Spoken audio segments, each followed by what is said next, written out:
DogWorks Radio is sponsored by Alaska Dog Works. Check out their website at alaskadogworks.com. DogWorks Radio Network presents Mushing Radio, hosted by Robert Forto. Mushing Radio is about dog-powered sports, living in the Great White North, and mushing. Visit our website at mushingradio.com. Here is your host, Robert Forto. Hello and welcome, everybody. This is Robert Forto, and you're listening to Mushing Radio here on KVRF 89.5 in the Mat-Su Valley. RadioFreePalmer.org is our live streaming site, and you can hear all of our episodes over on DogWorksRadio.com. Be sure to check us out on social media, searching for the same name, DogWorks Radio. And calling in today from Willow, Alaska is an Iditarod musher. His name is Matt Failor. Matt, how's it going? Oh, it's going good. How are you, Robert? I am fine, thank you. Could you do us a quick favor and introduce yourself and tell us who you are and what you're all about, please? Sure. My name is Matthew Failor, and I own a dog kennel named 17th Dog, and we are based out of Willow, Alaska, near the Hatcher Pass Mountains. I have a kennel of roughly 45 sled dogs and three amazing helpers that are here with me, Michael Baker, Cole Hendrickson, and Casey Muringer. And we focus on racing in the Iditarod on a yearly basis. You know, Matt, I have followed you for several years now, and I know that you're relatively my neighbor. We often see each other on the trails here in Willow. What a beautiful place to live. I know that you got your start over at Martin Booser's kennel several years ago and ran your first Iditarod there. But when did you arrive in Alaska, and what made the decision for the big move up here? Yeah, we do have a great place to train here in Willow and on our side of the highway. And it's always fun bumping into you on the trails. So it is correct. I got my professional start with Martin Booser back in 2010 and 11, and then ran my first Iditarod in 2012 with his yearling team. But before that, I worked for a guy named Matt Hayashida, and he was a 7-time Iditarod finisher or musher. And I got introduced to Matt Hayashida through my summer employment, which was Alaska Iditarod Expeditions and Gold Rush Sled Dog Tours down in Juneau and Skagway, Alaska. So I was just a sophomore in college and needed a summer job like every other college student. I applied online and got hired by that company in 2006. And I moved up to Juneau for one summer. And when I went back to Ohio to go back to school, to college, I realized just how much I enjoyed that summer down in Juneau. And, of course, I adopted a sled dog. And from there, I worked every single summer in Juneau for the past 13 years. You know, I was reading your bio over on Iditarod.com, and it says you came from a outdoor type family. You guys did a lot of stuff, camping and whatnot. I understand you were a Boy Scout, so you were very familiar with the outdoors growing up. But what was that allure to Alaska? Was it just simply that summer job, or did you have that thinking in the back of your head as a kid or even in college that one day I want to check this place out and possibly move here? Unfortunately, not at all.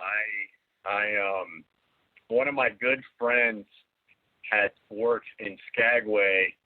He came back to my hometown and we were hanging out, and he told me all about his experience working for Alaska Iditarod Expeditions in Skagway, and he urged me to apply and take a job up there before I basically settled down and started a family or something like that. So I didn't have the dream of running Iditarod or the dream of moving to Alaska or the dream of owning a sled dog team. I didn't really know any of that.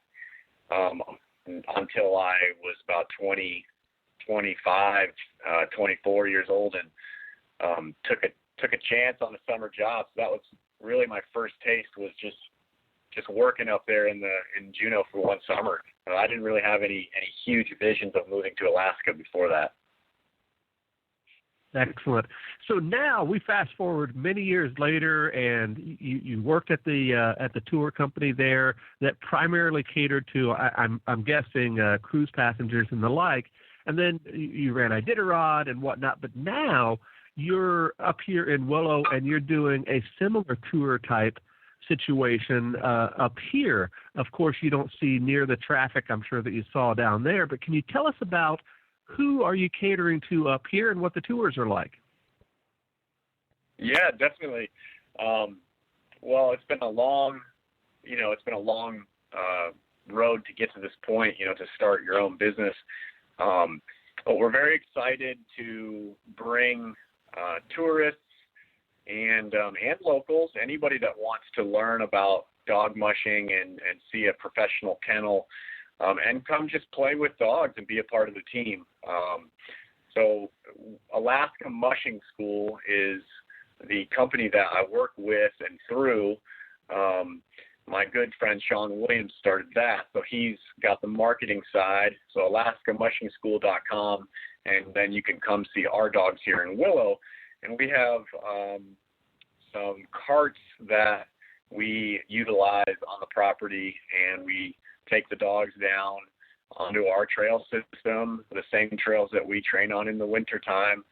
2 people can sit in the cart, and about a team of 7 or 8 dogs will pull them around for a mile and a half, 2 miles. And we just get to show them the ins and the outs of actually training, an Iditarod team. We don't have set tour dogs and set racing dogs. All the racing dogs are the touring dogs. So the training is every day, whether it's in harness or out of harness, we're always training them and educating the dogs, and the tourists are a big part of that. So pretty excited to be here in Willow year round now.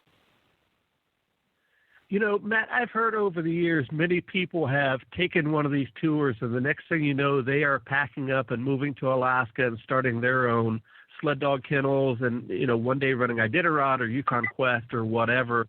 Have you ever had that experience on one of your tours where somebody just gets so enthralled with the experience that the next thing they know, you see them out on the trail several years later? It is contagious. I've had a lot of people say that they would like to do it. I have a lot of moms and dads say that they're going to contact me in several years when their children grow up and they want to send them up here to learn, good work ethic and life skills, working with animals and working outside. I have yet to see any of them on the trail, but I have had inquiries over, email basically asking for a job from people that I've given tours 2 years ago down in Juneau. So Alaska is contagious, but working with dogs is contagious too. It forces you to make good choices and get outside and live a healthy lifestyle. So I think that's part of the appeal. I agree with you. If I remember correctly, Matt, right before Iditarod, you had the teachers conference up at your place and showed them around and kind of gave them the tour and the ins and outs of your place. That's a pretty expansive program as well. Can you tell our listeners a little bit about that and what you know about that program? Do you mean specifically when they come here, or the Iditarod teacher program? Either one you wish. I don't know too much about the Iditarod Teacher on the Trail program, but we've been working with the teachers on the trail for maybe the last 3 or 4 years now. So it might be the Wednesday or Tuesday before the Iditarod. I think it's Wednesday before the Iditarod. The teachers on the trail come out to our kennel, and sometimes there's also just fans of the Iditarod or other members of society that are just coming up to see the race. But mostly it's teachers focused on the Teacher on the Trail program. And they want to come see a professional kennel and how the dogs live, how the dogs work, how we interact with them, just the day-to-day lifestyle, and ask questions, get their hands on the gear, get their hands on the dogs. We hook a team up and actually show them what it's like and how energetic the dogs are and contagious the atmosphere is. So it's just a good way for them to, they've been teaching their students and in their lesson plan. So it's a good way for them to actually get to see this stuff, in the physical form right here in Alaska. So we're happy to have them, and I'll keep having them as long as they want to come here and see the dogs. So if we could, Matt, let's shift over to that racing side of mushing, and it's really two different worlds. You have sort of the tour and the business operation of it, as you mentioned, then, of course, just getting out there and leaving everything behind and going out there and racing. But before we focus on you, Matt, I would like to talk about your handlers and the folks that are running your other teams first, because that's sort of how you got your start as well. As you mentioned, you came up and worked at the tour company, then over to the Booster's place. But now it's my understanding that you have at least one, maybe two or three folks that you're working with that are running the big races as well. Can you tell us a bit about that? Sure. Yeah. From early on in this sport, I realized the most successful people and most successful kennels are kennels that have, quality handlers. I don't even like that word, handlers. They're part of the family. I mean, they're the helpers and teammates. They do more than just handle the dogs. I mean, it's the day-to-day everything. And so I didn't want to just run my own team and it just be me with the dogs, because there wouldn't be enough time to train everybody and do all the prepping. And then what do? You go on a race and somebody still has to watch all the dogs that don't make the race team. So Michael Baker is one of my best friends, and he'd be considered like my foreman. He's been with us for 5 years now, and I've been able to get him in 2 Iditarods, and he's done a fantastic job. Casey Muringer, we got her to qualify last year, so she'll be taking our yearlings in Iditarod next year. And then my buddy Cole Hendrickson, he is going to try and qualify next year and run the Iditarod 2 years from now. I never thought I would have 3 handlers. I'm sure some of the other mushers listening right now are probably, it's hard to find one good handler. But I think the trick is you gotta take care of them. You have to allow the handlers to run your main dogs, and you got to allow the handlers to go out there and make mistakes and have fun and give them something back, because otherwise they won't want to stick around. So my guys here and girl, Casey, they get to do everything I get to do. They train the best dogs and the young dogs, and we all work together as a team. So we have a very nice relationship, and I can't wait for all of them to get on the Iditarod and experience how much fun it actually is. Yeah, that is awesome to be able to share not only that workload, but of course that passion with what you do and your dogs and all that.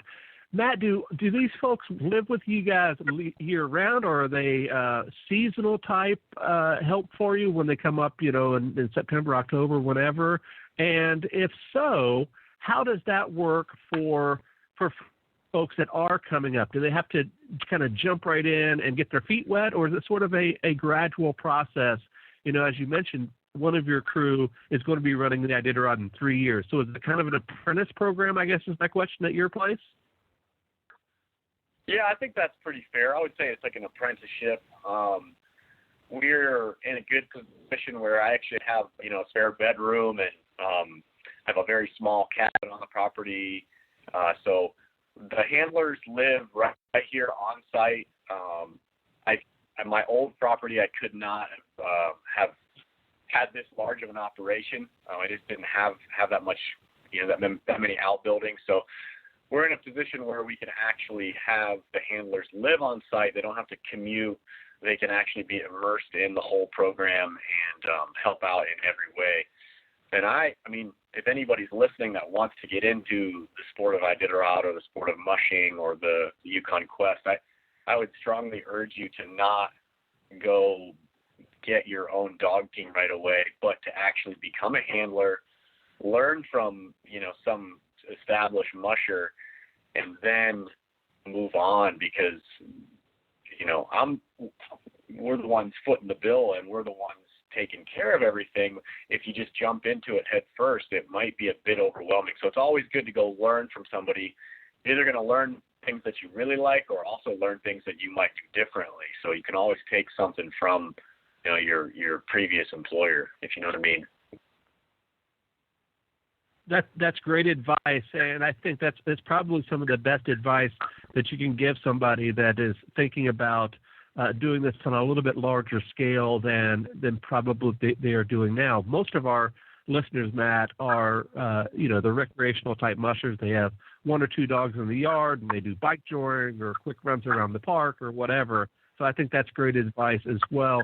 So Matt, let's shift over to you and talk about your racing. The first question I have, or at least the first thing I'd like to talk about, is the name of your kennel. The name of your kennel is called 17th Dog, and your website is 17thdog.com with a hyphen there in the middle.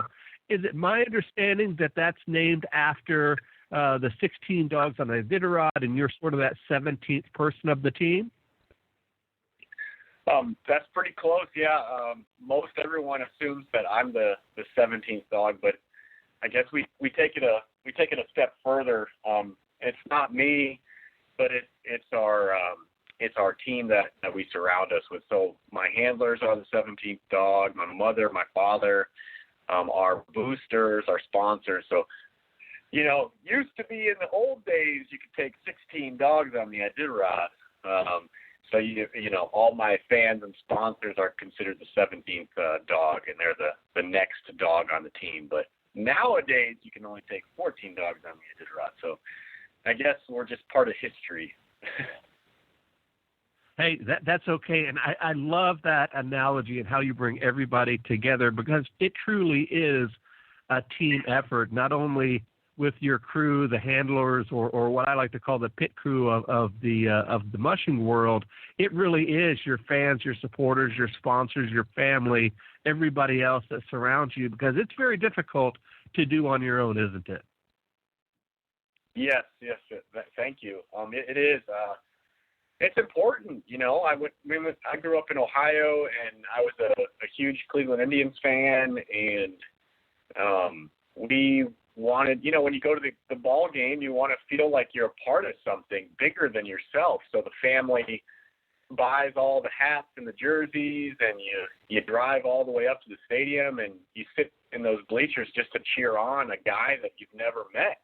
And right, it's important for people that if they are so infatuated with Iditarod and sled dogs, that it is important to know that they are a part of something. And I think that fills the void, because I've always wanted to be a part of a team, and it's just so much more fun when you have people around you that enjoy what you're doing too. Of course. So, Matt, you've been running Iditarod for several years now. I believe you said at the top that your first one was 2011, 2012. Please correct me on that. But what do you think about your experience on the Iditarod Trail? How has it changed? I know this is sort of a big question, but how has it changed your outlook on mushing from those early days coming up here as a college student working with tours to now doing everything on the biggest stage? What are your thoughts behind that? Yes, my first Iditarod was in 2012, and it's kind of hard to even think about. It's hard to even answer. I mean, 8 years ago, I would have never guessed that I would have run 8 in a row, because it just seemed like such a monumental task, that, first of all, you have to have, 14 or 16 completely healthy dogs, and And we all know with sports, like a basketball team, you have to have 5 on the court, but you have to have substitutes. And so realistically, you probably have to have a group of 20. How are you going to afford those dogs? Where are you going to, house them? So all of these huge things just to get to that point of running Iditarod there's a lot of work, and Martin would always talk about, Martin Boozer, every Fortune 500 company has one thing in common, it's hard work. It doesn't happen overnight. So it's changed my outlook on life, just the everyday simple task, or the things that I used to struggle at or things that I used to get frustrated at don't really bother me anymore, because once you finish a 200-mile race and a 300-mile race, and then you finally conquer a 1,000-mile race, it just changes your outlook on life, and things become a little more easy. It's a way of life now, you just keep going forward and you don't give up, Right. So if we could, Matt, let's focus on that transition from running somebody else's dogs. You had mentioned Martin Boozer and his kennel, to that first year of running your own dogs. What was that experience like of having been under somebody else's wing for a while, and now all of a sudden you're out on your own and doing it on your own, not only on your own time but also your own dime? What was that like, and can you tell our listeners about that transition for us? Oh, it was wild. I lived by myself up at mile 80 off the Parks Highway in a very tiny subdivision, and I did not have good trail access. I had 20 dogs. I had a borrowed four-wheeler, a borrowed sled, my own sled, and no running water, no electricity. I would go up the road to the spring, the natural spring, and get water off the side of the road there. And I'd have to take the truck the truck was given to me. I mean, I was the bad news bears, but making it all work. My truck, I would have to take the battery out of it and bring it in at night because it was too cold in the morning to start because I didn't have electricity at the house. So I lived on the Denali Highway and slept in the back of my trailer with my dogs. I purposely built a walk-in box trailer with the dogs, so I would just crawl in between all of them. And when I didn't have good trail access down here in Willow, I would just go up on the Denali Highway and sleep up there with the dogs and I. And you just kind of do what you have to do, and it's that Alaskan mentality. But I had a lot of help. Martin still helped me that third year. I borrowed a dog from him because I was a couple short. When training was poor in Willow, I actually went down to Martin. He had better trail access, and he housed me for a couple weeks. So, mushers are always helping each other, and those first couple of years, I still needed quite a bit of help. Jamie and Justin Hyde, who you're familiar with, I mushed out of their kennel several times, and I would take showers at their place because I didn't have running water at my place. So there's a lot of people that have helped me over the years get to this point. And it looks like you're doing very well. I'm looking at the race finishing standings right now on Iditarod.com. In 2012, you came in 47th place, and I think a lot of that would come into play because you were running that B team, or that puppy team, as a lot of people call it, all the way up to 18th place this last year, with your best finish the year before in 18 of 13th place. So it looks like you're doing very well in the standings. And of course, I'm just looking at it on paper, as you will. But what do you think about your progress? Are you getting of course, you're learning much more over the years, and you're becoming a much better musher. But what do you think about your sort of progression up the standings and the rates? Is it something that can be tied back to one or two things, Matt? I think I got really lucky with calling Martin and asking him for a job. I distinctly remember that day. He was on top of his roof working, and I called him and asked if he needed a handler, he said, I needed you yesterday. So I packed up my stuff and drove my little Volkswagen all the way from Ohio to Big Lake. I think most of my credit goes back to Martin and his wife, Kathy. They gave information very freely. I could ask him questions, and he could tell me very easily through his 40 years of experience, just like, this is what I would do. This is how I would massage this dog. This is how I would train this dog. So I feel like I have a really good foundation, but you can't really pinpoint it on one or two things. It's just, I've had a little bit of luck here and there. When you look at our finishes on paper, I think, we're happy with it. We'd love to get better. Really only one 9-day Iditarod and 8 finishes. Most of the rest are 10 or 11 days. I don't know. It's a hard race to figure out. I really thought we had a good chance this year of getting a top 10 finish, but every year is different, and we're happy with a top 20 finish. So maybe next year we can crawl up into the top 10 and actually figure out how to compete against the best in the world. Matt, you brought up that 9-day finish, and that happened to be my next question. It looks like on paper that your fastest race was 9 days, 16 hours, and your slowest race was 12 days, 18 hours. So about 3 days separated the fastest and the slowest.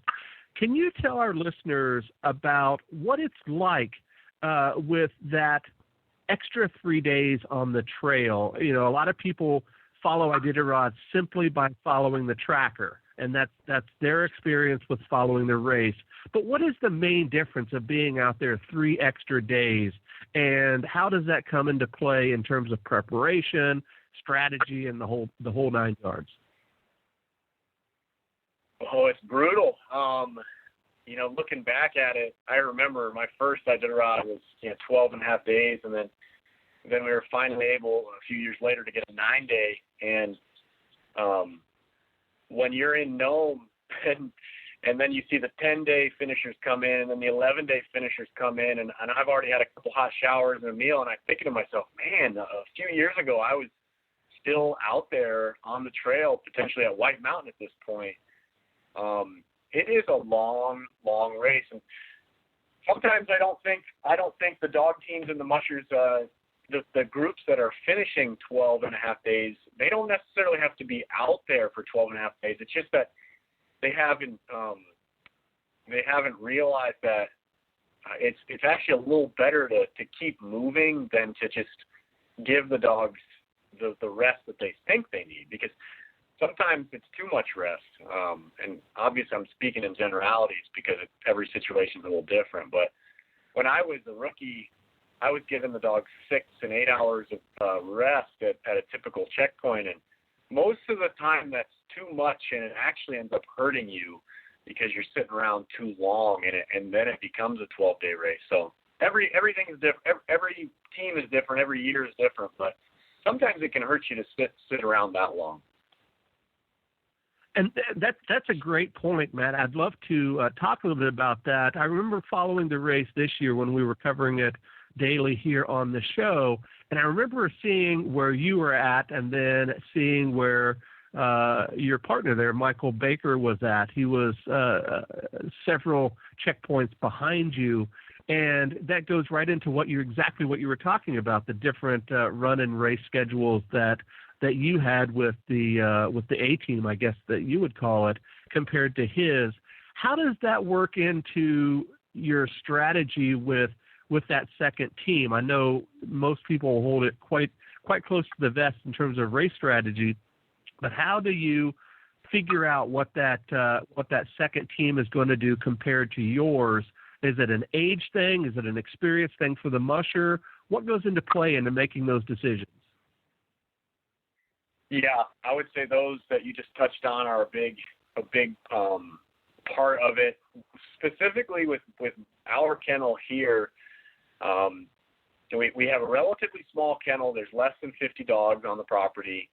And when you really break it down and you set aside the retirees and the puppies, the ones that are not old enough to even participate in a harness, you really only looking at 30, 35, 40 dogs. So divide that by 2 teams, and you can take 14 on each team. So you got a roster of 18 on each team. And for Michael's group, he had a really half inexperienced, and the other half, the other 7 or 8, had seen the trail before.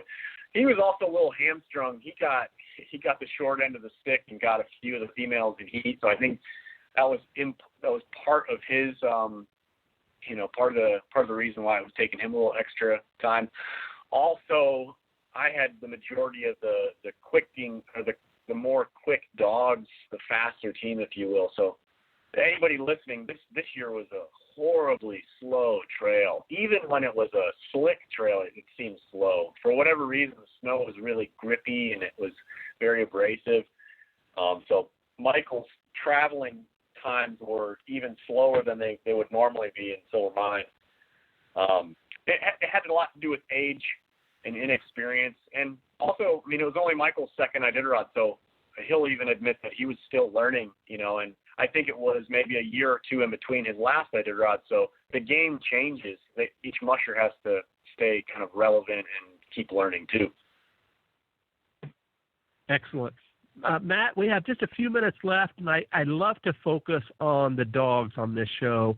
So I have a couple of questions regarding them. First, can you tell us where the lines come from? Where are you building your stock from? And then secondly, can you share a story about one of your favorite dogs? Maybe it's a leader, maybe it's the house dog, maybe it's the old dog that sort of gave it the spark. What stories can you share, and what can you share about the dogs in your kennel? Yeah, I could go on and on about our dogs. You have to figure out the dog that you want to spend time with. So whether it's an introverted dog or an outgoing dog or fast or slow. Anyway, I've always enjoyed Martin's lines. I enjoy that type of fast, outgoing, athletic dog. So I didn't want to just take Martin's breed because those are his dogs, so I wanted to kind of make them my own, if you will.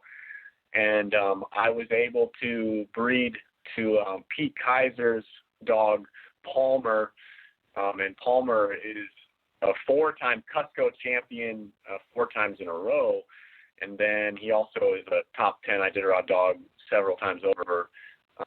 And so I basically tried to cross some of Pete's dogs up with Martin's line. And there's I have a couple other lines in there as well. Some from Vern Halter, and I got one dog from John Baker years ago. But most of them go back to Martin's and Pete's. They are very happy, intelligent, just willing to please, and I love them. And if I could, I guess I'll talk about the dog that's at my feet right now. She's 13 years old, almost 14. Her name is Fiona, and she's starting to slow down in life, so it's really kind of pulls at the heartstrings a little bit, but quickly she was born the day I got to Alaska 13 years ago, and that changed my life forever. When I was a sophomore in college and I moved to Juneau just for that summer, I had no idea what I was going to be getting into. She was born the day I got there, and it was an accidental litter, and so I contacted the owners, and they said I could adopt her. And with the help of my parents, they watched her during the week, and I took her in on the weekends because I was still in college. And she's gone with me everywhere I've ever gone, and she's been a part of my Alaskan career since day one. So Fiona is the top dog here at the kennel. Awesome story for sure. Matthew Failor is our guest today. His website is 17th-dog.com. You're pretty active over on social media, on Facebook in particular. Where else can folks find you if they have questions, if they want to follow you, if they want to become sponsors? And lastly, are there some sponsors that you would like to thank personally? Oh, I would love to. Power Stroke Performance Shad Baldwin down in Wasilla. If you have a diesel Ford, take your truck to him. He's the best in the valley. Power stroke performance. Woolex, they help keep me warm with merino wool base layers. I'd like to thank Kemsco and Gold Rush Sled Dog Tours down in Juneau. If you if you want to come on vacation, you're going to the Southeast, look them up. Jamie and Justin High, we just lost them from Alaska. They're now moving to Michigan, so our loss is Michigan's gain. Best of luck to them down there. We'll miss them. O'Mackerly Custom Knives in Ohio, 17th Dog Boosters, and K2 Woodworking. And I totally forgot what your first question was. Oh, I just asked if there was a better place to find you other than on social media. My apologies. Yeah, Facebook is a kind of our go-to, but we do have an Instagram at Team Matthew Failor, 17th Dog. So Facebook, Instagram, and our website is just 17thdog.com, which you said. Thank you very much for having me on. Thank you very much. Matt, hang on just a second while we close the show. Otherwise, everybody, thank you for listening. Make sure you check us out over on dogworksradio.com and check us out on social media searching for the same name. On behalf of my guest today, Matthew Failor, this is Robert Forto for Mushing Radio. We will see you guys next time. Goodbye. Did you know that Alaska Dog Works trains service dogs for those in need throughout North America? Each and every service dog that is trained through the Lead Dog Service Dog Program and Michelle Forto and her team has an individual training plan. We train for autistic, mobility, psychiatric, and PTSD for our soldiers for service work. If you know of someone that may need a service dog, please take a moment and check out Alaska Dog Works on social media and at alaskadogworks.com. From DogWorks Radio, this is Mushing Radio. We hope you enjoyed this episode, and we invite you to subscribe in Apple Podcasts, Spotify, Stitcher, or wherever you get your podcasts. You'll find a link on the episode notes. You can tap or swipe on the episode cover art, and you'll see some offers from our sponsors. You can support our show by supporting them. If you like what you have heard, we would love it if you could give us a 5-star rating and tell your friends how to subscribe too. Your hosts are Alex Stein and Robert Forto. Our producer is Robert Forto, created for DogWorks Radio.